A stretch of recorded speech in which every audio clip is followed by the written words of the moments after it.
Selamat pagi Tribuners, jumpa lagi bersama saya Adi Sasono, pemimpin redaksi Tribun Jabar.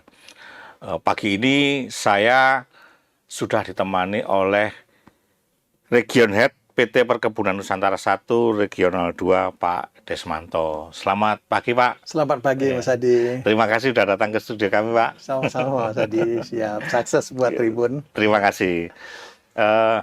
Langsung saja Pak ya. Siap. Jadi beberapa waktu yang lalu kita kan ada viral itu ya Pak ya, ada heboh juga di Bandung Raya, di Pangalengan, ada rame-rame soal apa pohon teh itu diambil teman-teman dibuat dari kebun sayur. Nah, saya kira kehadiran Pak Desmanto hari ini cocok nih untuk kita salah satunya membahas itu. Tapi gitu, akan lebih banyak soal Region 2 ya. Nah, sebelum sampai ke sana Pak, boleh diceritakan tentang situasi di Regional 2 yang di Pak Desmanto pimpin sekarang. Baik. Perkenalkan saya nama Desmanto Pak ya, Regional Head PTPN 1 Regional 2. Ya. Jadi kami itu berada di Jawa Barat dan Banten. Jawa Barat dan Jawa Barat. Ya. Iya, itu ada 113.000 hektar. Di mana kami berada di 11 kabupaten kota di Jawa Barat dan 2 di Banten. Jadi ada 13 kabupaten kota. Dari 113.000 hektar itu kita mengelola tanaman kelapa sawit juga yang di Banten. Kemudian juga ada sebagian kelapa sawit di Jawa Barat ya Pak ya. Sekitar 10.000 hektar lebih kurang. Kemudian juga kita punya teh, ya. komoditi karet. Itu yang menjadi 3 komoditi utama. Sawit, teh, sama karet ya? Iya, itu 3 komoditi utama yang kita lakukan hari ini. Jadi yang kemarin ribut-ribut itu adalah masalah pengerusakan tanaman. Pengerusakan tanaman ya. Iya. Nah, boleh diceritakan sedikit Pak tentang yang kemarin itu? Mungkin kita bisa agak flashback juga. Iya. Baik, jadi kejadian tersebut adalah terjadi sebenarnya jauh-jauh hari sebelum ini sebenarnya ada kejadian Pak. Mungkin 1 sampai 5 tahun ke belakang pengerusakan itu terjadi memang. Awalnya mereka itu bertani, bermohonlah memakai lahan kita untuk pertanian. Memang kebetulan beberapa lahan namanya tanaman pertanian kan tentu ada yang mati, ada yang kosong, sehingga mereka berharap bisa memanfaatkan itu. Hari itu pada saat itu ya ketimbang kosong kita berikan lah. Jadi karena ini banyak spot-spot seperti itu, ya lama-lama sepertinya nggak terkendali gitu. Dengan tanaman pertanian, ada tanaman pertanian sayuran umumnya. Kemudian seiring berjalannya waktu mungkin kok enak ya, mungkin mereka beranggapan nanam itu. Akhirnya mohon maaf nih, personal tertentu malah merusak, melebarkan lahan itu. Lahan yang seharusnya nggak kosong, dikosongin gitu kan. Itu yang awalnya dulu. Akhirnya sempat juga kita adakan PMDK namanya, Program Pemanfaatan Masyarakat Sekitar Kebun. Kita buat perjanjian kerjasama untuk memanfaatkan itu. Karena selama ini mereka menggarapnya tidak bisa terorganisir, nggak bisa kita kendaliin gitu. Kita buat perjanjian kerjasama. 2001 itu bahagian dari upaya kita membantu masyarakat lah memanfaatkan itu dengan cara legal. Namun kita tahun keempat kita minta mereka sudah adalah memberi kontribusi ke PTPN, karena PTPN kan harus membayar pajak Pak, PPB-nya. Sementara mereka kan free nih. Kita ikat seperti itu. Ya mereka datang, kita buat perjanjian, jalan, tapi pada saat jatuh tempo kita tagih, malah nggak mau bayar. Banyak nggak bayar. Akhirnya karena ini perusahaan negara, BPK juga akan melakukan pengawasan kan. Akhirnya ditemukanlah tunggakan yang tidak tertagih. Gitu. Sampai berapa itu Pak tunggakan? Hampir 4 miliar juga Pak. Gede juga ya. Gede juga ya. Itu memang untuk penyelamatan aset awalnya dengan ada perjanjian itu, dan kedua juga melegalkan masyarakat lah supaya mereka tidak kucing-kucingan dan tidak merusak. Namun setelah itu berjalan, malah yang kemarin di Pangalengan itu tanaman yang ada pun malah ditumbang, dibongkar, diganti ke pertanian gitu. Sayuran. Itu tanaman masih produktif Bang itu? Masih Pak. Jadi kalau tanaman teh ini kan semenjak kita tanam sampai dia berproduksi itu kan paling 3-4 tahun ya. Namun teh itu bisa dipanen sampai umur 100 tahun Pak sebenarnya. Jadi di mana setiap 4 tahun sekali tanaman teh itu direjuvenasi, Iya. jadi dimudahkan kembali. Jadi pendek, kemudian nanti tumbuh lagi, kita panen seperti itu. Yang mereka rusak kemarin itu umumnya telah berumur 30-40 tahun lah, lebih kurang. Iya. Dan waktu itu ya teh semua. Sekarang kalau kita lihat di lapangan, itu udah nggak ada lagi tehnya. Oh, iya, Jadi iya. gitu. Sampai berapa luasnya kemarin itu Pak Yang luasan di lokasi Blok Pahlawan itu sekitar 150 hektar. Wih, Kalau gede juga ya, investasi teh itu sekarang investasinya 200 juta Pak per hektar. per hektar. Tinggal dikalikan aja. Itu kalikanlah kerugian kita dari Iya. investasi yang ada. Dan sebenarnya bukan di sini di Pengalengan saja, Mm-mm. di tempat lain juga terjadi hal yang sama Pak. Penggarapan, perusakan. Jadi total kalau dari 113 hektar yang dikelola oleh PTPN 1 Regional 2 itu berapa Pak yang dikuasai orang? Ya, dari 113.000 hektar lahan PTPN itu sudah digarap sekarang lebih kurang 14.000 hektar, Pak. Lebih dari 10% tuh berarti. 13 atau 12%, Iya, iya. 13% lebih kurang. Seperti itu. Itu terbanyak di mana Pak? Kalau terbanyaknya itu yang di sini Jawa Barat ya. Jawa Barat ya. Dan sangat terkhusus di Kabupaten Bandung. Oh, oke. Itu hampir mungkin sekitar 5 ribuannya atau 70% atau 50% dari total garapan itu berada di Pengalengan seperti itu. Di Kabupaten Bandung ya. Iya, Pak. iya. Jadi dengan adanya kemarin apa ya upaya-upaya kita lah ya dukungan dari semua pihak termasuk media yang memberitakan, kemudian termasuk juga Pak Gubernur sangat luar biasa Pak mendukung dengan beliau tidak mau ada bencana seperti di Sumatera Iya. akibat penggundulan, karena kita tahu tanaman teh ini kan tanaman yang baik untuk menahan air Pak. Iya. Per hektar itu dia 13.000 pohon. 13.000. Sedangkan kelapa sawit misalnya cuma 143. Iya. Nah, kan gitu. Dia nih 14.000. Artinya dia itu kalau kita lihat di tanah di bawah itu udah akar semua itu.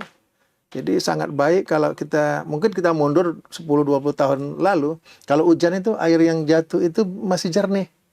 Kalau hari ini Sekarang enggak ya. Sekarang sudah keruh. sudah keruh coklat. Artinya apa? Ada pencucian, ada erosi yang dibawa ke bawah. Dan kita lihat sekarang sungai-sungai pada tidak lagi dalam, tidak lagi lebar karena ada pendangkalan. Iya. Dan tentunya itu dengan pendangkalan tadi, jadi memancing masyarakat membangun rumah lagi di pinggir sungai. Iya. Akhirnya nanti pada saat hujan besar jadi banjir petaka. Dan itulah yang terjadi di Sumatera, dan Pak Gubernur, mungkin kita semua juga sangat mendukung mungkin penghijauan kembali untuk mencegah banjir tadi. Iya. Boleh diceritakan Pak, kasus Pengalengan kemarin kan kalau kami melihat dari video-video kayak ada unsur kekerasan juga ya, ancaman-ancaman. Teman-teman di PTPN juga mengalami ancaman kekerasan. Benar Pak, jadi yang ngerusakin tanaman itu nampaknya sudah terang-terangan. Mereka tidak lagi segan, tidak lagi yang namanya perbuatan itu kan harusnya kan takut ya. Kalau jahat ini ya sembunyi-sembunyi gitu ya. Ini setiap kita tangkap itu ya dapat pelakunya, alat yang digunakan, dan banyak berkelompok. Ada kelompok yang 15 orang. Ini sekarang sedang disidik di Polres Bandung. Kemudian juga yang 6 sudah tersangka, sudah ditahan.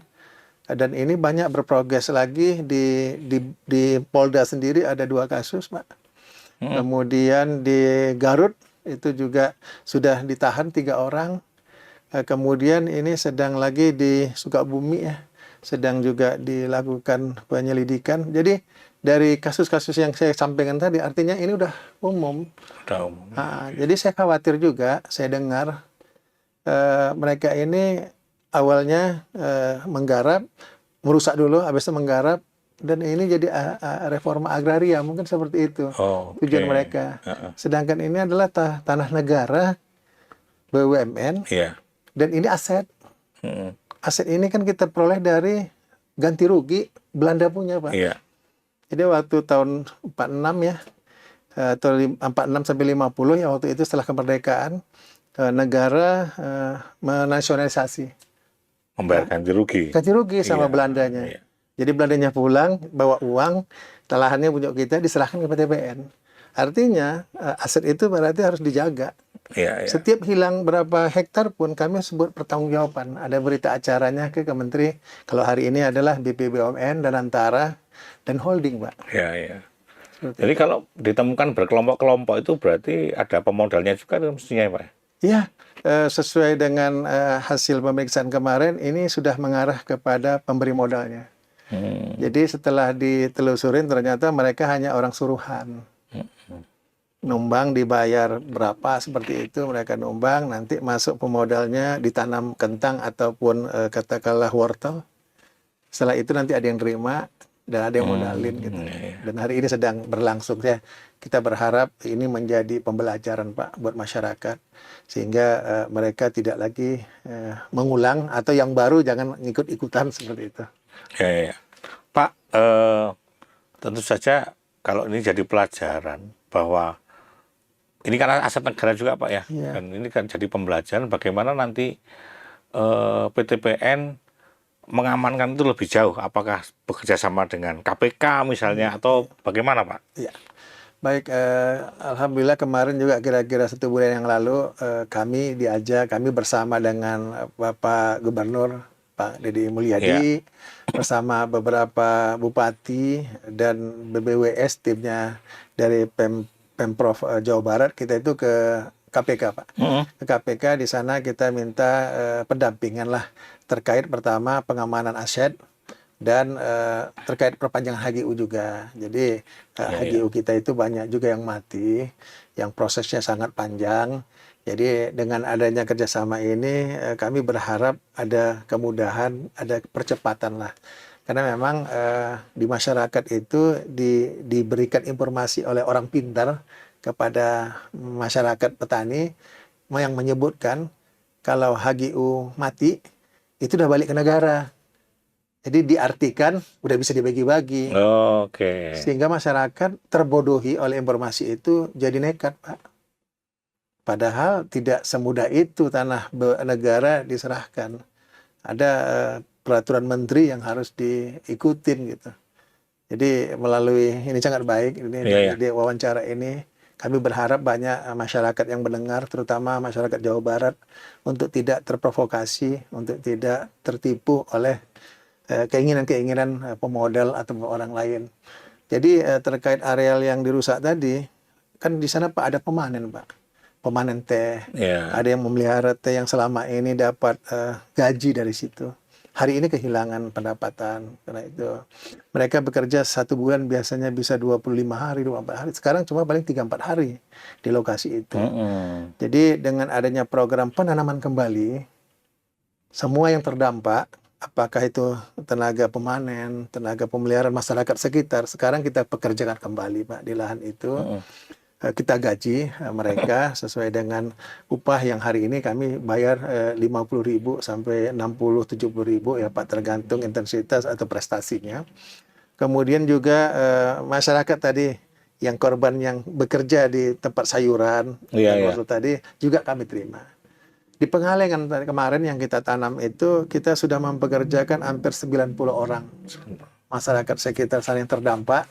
Termasuk yang kemarin berbuat itu atau gimana? Yang berbuat tentu sudah sedang dalam proses ya. Yang terlibat misalnya penanaman sayuran gitu. Kalau mereka hanya sebagai pekerja waktu itu tidak dalam rangka perusak, mungkin hari ini kan terdampak tuh.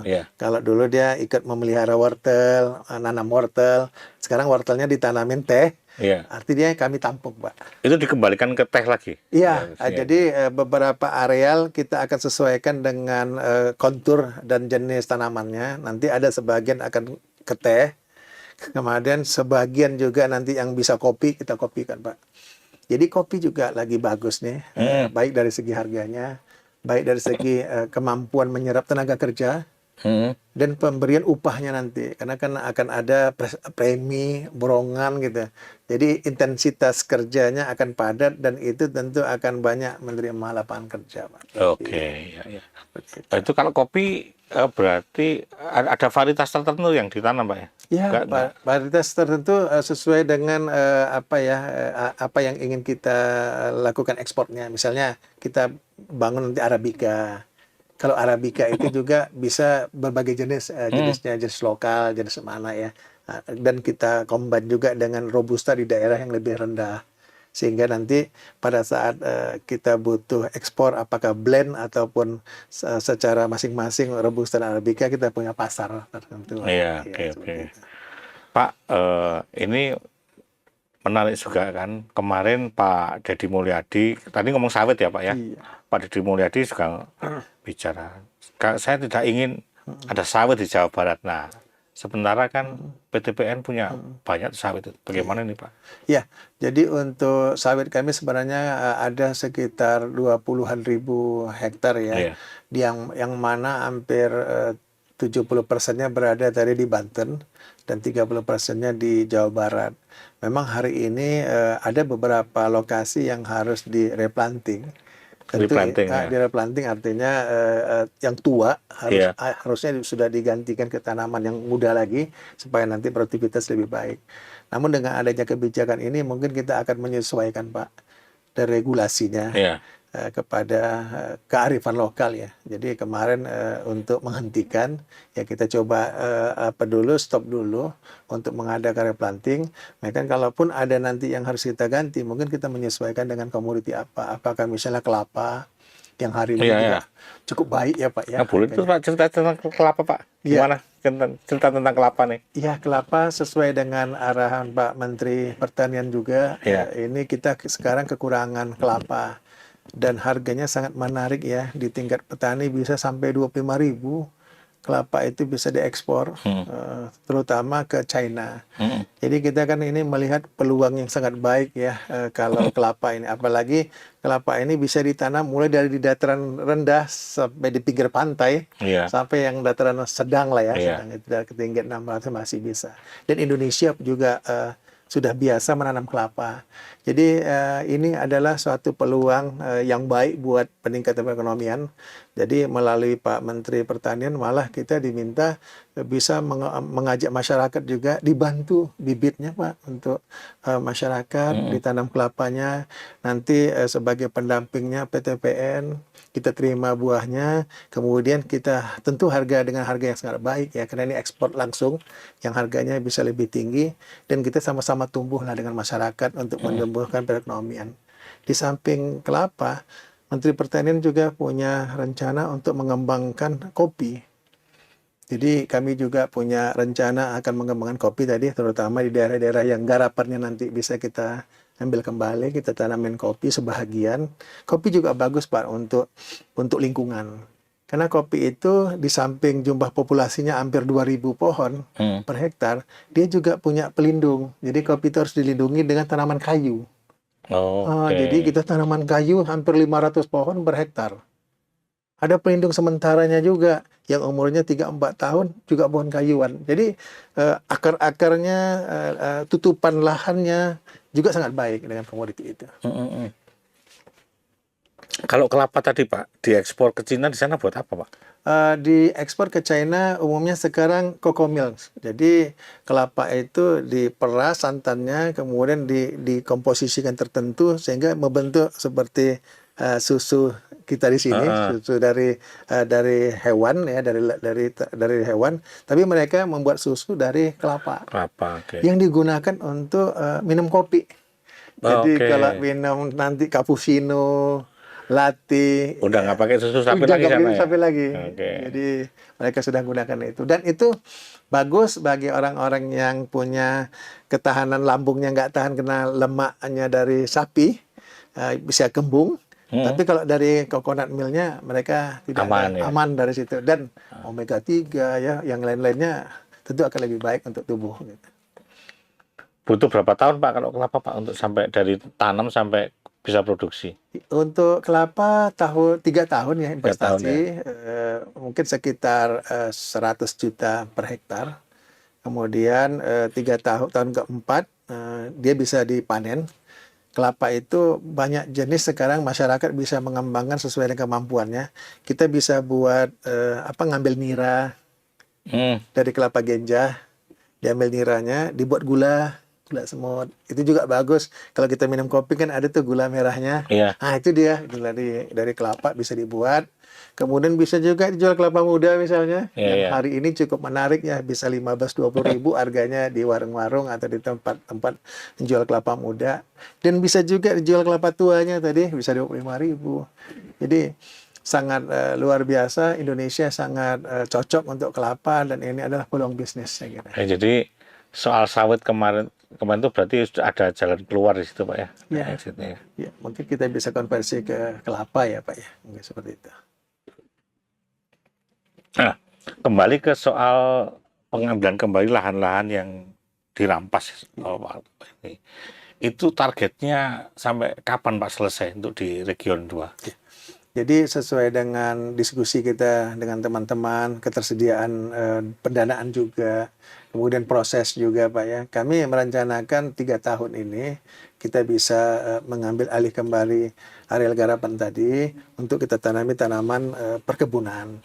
Kemudian kita juga akan menerima masyarakat yang terdampak penggarap tadi menjadi pekerja kita Pak. Artinya mereka ketika diterima bekerja itu ya harus sesuai dengan tanaman apa yang diinginkan oleh PTPN. Iya tentu. Jadi mereka di sana pekerja yang menerima upah. Jadi kami memberi lapangan kerja sama mereka. Kalau mereka misalnya punya tanah minta didampingi penanamannya, ya silakan kita bisa kerjasama juga seperti itu. Gitu.